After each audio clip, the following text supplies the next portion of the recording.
نئے آسمان اور نئی زمین کیا ہے؟ مکاشفہ 21 باب اور اس کی پہلی 8 آیات۔ پھر میں نے ایک نئے آسمان اور نئی زمین کو دیکھا، کیونکہ پہلا آسمان اور پہلی زمین جاتی رہی تھی اور سمندر بھی نہ رہا۔ پھر میں نے شہر مقدس نئے یروشلم کو آسمان پر سے خدا کے پاس اترتے دیکھا، اور وہ اس دلہن کی مانند آراستہ تھا جس نے اپنے شوہر کے لیے سنگار کیا ہو۔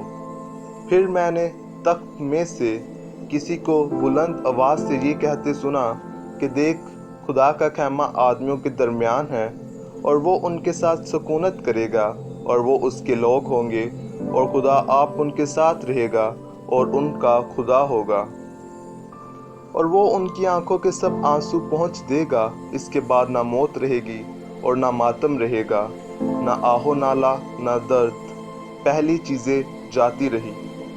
اور جو تخت پر بیٹھا ہوا تھا اس نے کہا، دیکھ، میں سب چیزوں کو نیا بنا دیتا ہوں۔ پھر اس نے کہا، لکھ لے، کیونکہ یہ باتیں سچ اور برحق ہیں۔ پھر اس نے مجھ سے کہا، یہ باتیں پوری ہو گئی۔ میں الفا اور اومیگا یعنی ابتدا اور انتہا ہوں۔ میں پیاسے کو آب حیات کے چشمے سے مفت پلاؤں گا۔ جو غالب آئے وہی ان چیزوں کا وارث ہوگا، اور میں اس کا خدا ہوں گا اور وہ میرا بیٹا ہوگا۔ مگر بزدلوں اور بے ایمانوں اور گھنونے لوگوں اور خونیوں اور حرام کاروں اور جادوگروں اور بت پرستوں اور سب جھوٹوں کا حصہ آگ اور گندھک سے جلنے والی جھیل میں ہوگا۔ یہ دوسری موت ہے۔ موجودہ دنیا جس میں ہم رہتے ہیں بدی سے بھری ہوئی ہے۔ یہ بدی سے بھری ہوئی ہے جب سے آدم نے گناہ کیا، اور آپ اپنے ارد گرد چاروں طرف بدی کو دیکھ سکتے ہیں۔ یہ دنیا ایک خوشگوار جگہ نہیں ہے۔ اس میں ہر جگہ دکھ ہی دکھ ہے۔ اس میں تباہی اور درد ہے۔ اس میں جنگیں اور جنگوں کی افواہیں ہیں۔ اس میں گناہ اور حرام کاری ہے۔ یہ دنیا مکمل طور پر بدی اور دکھ سے بھری ہوئی ہے۔ لیکن خدا کا کلام ہم پر ظاہر کرتا ہے کہ ایک نئی دنیا آنے کو ہے، ایک نئی دنیا جس میں کوئی دکھ اور درد نہیں، جس میں کوئی آنسو نہیں، کوئی بدی نہیں، صرف کبھی نہ ختم ہونے والی خوشی ہے۔ نئے آسمان اور نئی زمین کا ذکر یسایا نبی کی کتاب پطرس کے دوسرے خط اور مکاشفہ کی کتاب میں کیا گیا ہے۔ انسان کے گناہ میں پڑنے کے بعد سے خدا نے وعدہ کیا کہ وہ نئے آسمان اور نئی زمین کو بنائے گا جس میں گناہ، گنہگار اور گناہ کے اثرات موجود نہ ہوں گے۔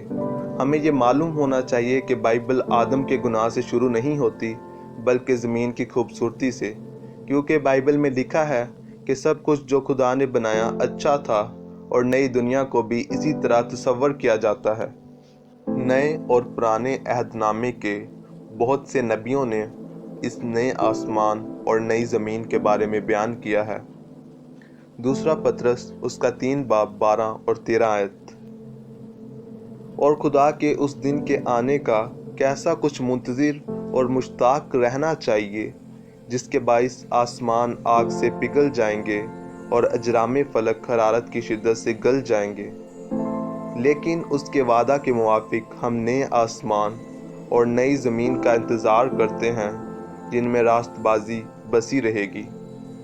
زبور 102 کی 25 اور 26 آیات میں یوں لکھا ہے کہ تو نے قدیم سے زمین کی بنیاد ڈالی، آسمان تیرے ہاتھ کی صنعت ہے۔ وہ نست ہو جائیں گے پر تو باقی رہے گا، بلکہ وہ سب پوشاک کی مانند پرانے ہو جائیں گے۔ تو ان کو لباس کی مانند بدلے گا اور وہ بدل جائیں گے۔